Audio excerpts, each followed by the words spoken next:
Before we begin, it's important to note that in order to progress through the software, you'll need to use your Tab key after entering data, not the Enter key.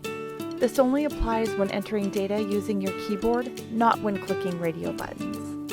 If you get stuck on a form and either don't see the next field or the next button in the lower right corner, that means that either you haven't tabbed after entering the last piece of data, or that you haven't completed all of the fields that the program requires.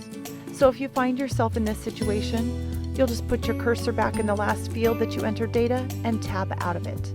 You should then be able to see the next field or the next button. Having said all that, let's dive in. On the Retirement Eligibility screen, you'll simply select your retirement system, employee type, and retirement type. Of course, if your employee is in the Special Provisions categories, you'll select Other, and you can select firefighter, law enforcement, or air traffic control.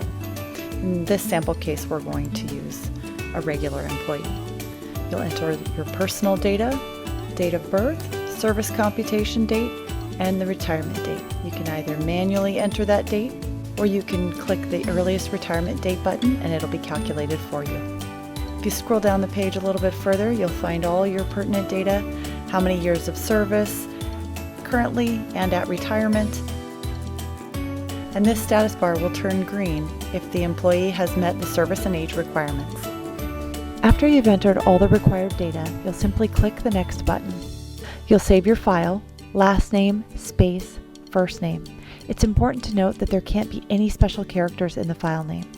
From this point forward, when you click the Next button, your data will be saved to the file that you've just created. Please note that your data is only saved upon click of the Next button. It's not auto-save mid-form, so please be sure to enter all required data on each form and click Next before exiting the software or letting it time out.